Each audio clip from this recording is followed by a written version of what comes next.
Hope this video finds you well. I did quite a few podcasts on a series of some of the best values out there, especially on the used market. I want to discuss basically the best possible vehicles that you can find new on the market right now. And most of the vehicles that I'm going to discuss don't even always carry massive discounts. A lot of times they actually don't.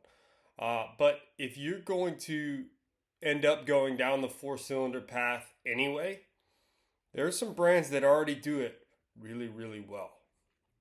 All right, used side, I'll go through this quick. Euro used four cylinders are actually pretty darn good. E300s, C300s, 330i's, any of the 30i delineation X330i's, a lot of times are pretty good. They are complex. They may have some issues every now and again. But you're going to have tech issues, some programming issues in most cars these days, except really one, maybe two.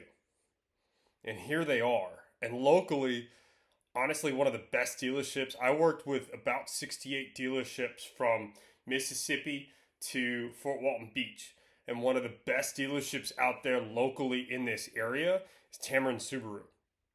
They're just good people. Tyler Otis, Josh Ratliff, great managers over there. They're just awesome guys.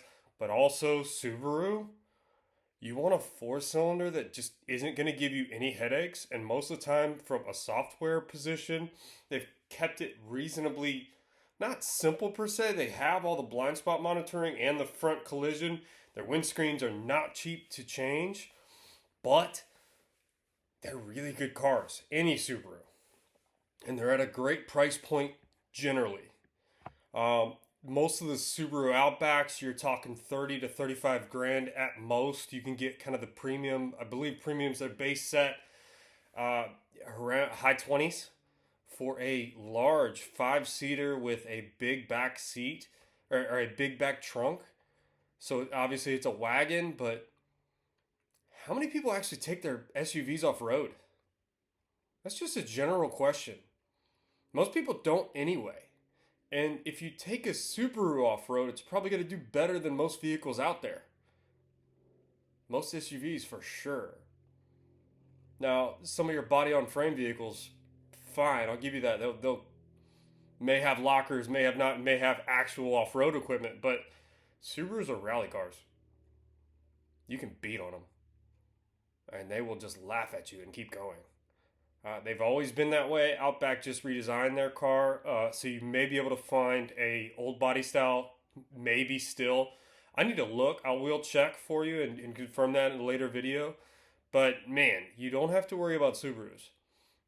Hondas, iffy right now. They're not as reliable as they once were. And they're some of the most inflated. And not a horrible way. There's some great dealerships locally. I'm not hating on them by any means. If you're a Honda person, great, do you. But man, boo-boo, another 20 to 25% for that vehicle when it used to be. I can't pay mid-30s for a Civic. That's a lot of money. Low to mid-30s for a new Civic right now? That's not a big car. They are extremely practical. The new Accord, you can find a nice sport Accord, typically around 33 to 35 grand. Nice size sedan. But I'd take an Outback over an Accord any day. Sorry, I just would. If you really want a car that's not going to have any issues, Subaru. Now, do you need the all-wheel drive? Maybe not, but solid, great gas mileage. Good performer, doesn't have a problem, won't have problems. I would check them out, especially the previous gen. The new gen just came out, so we'll see. But as far as I know, from a powertrain perspective, not many changes, and they're not going to make many changes to the non-hybrids, especially for the near future, because a lot of these OEMs are putting money to hybrids or EVs or everywhere else. So you got to think the old powertrains, you're going to get a recycled motor. That's proven. So it's just common sensibility. Wait a minute. Okay, so still has the same powertrain that it used to, and these things are easy 200,000, 300,000 mile motors. All right. Boxer four cylinders. Game on. When you're looking at GM products, man, the Ecotechs used to always be questionable at best if you're doing a four-cylinder car. Nissan really haven't adjusted too much, but again, they haven't adjusted much, so there's just not that many good options with them. The Rogue, I don't know if I'd go down that route.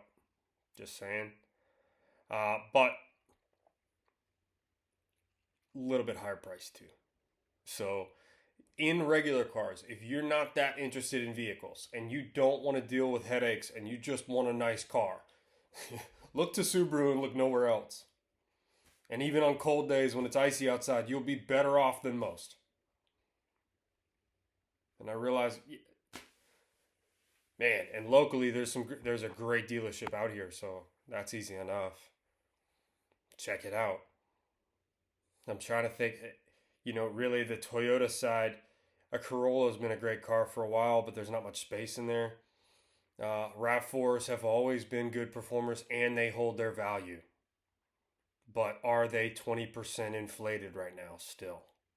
15 to 20% inflated from an MSRP perspective. That's my main issue with Toyota Honda, really and truly right now. They're still up there. Food for thought. I made this short. Hope this helps.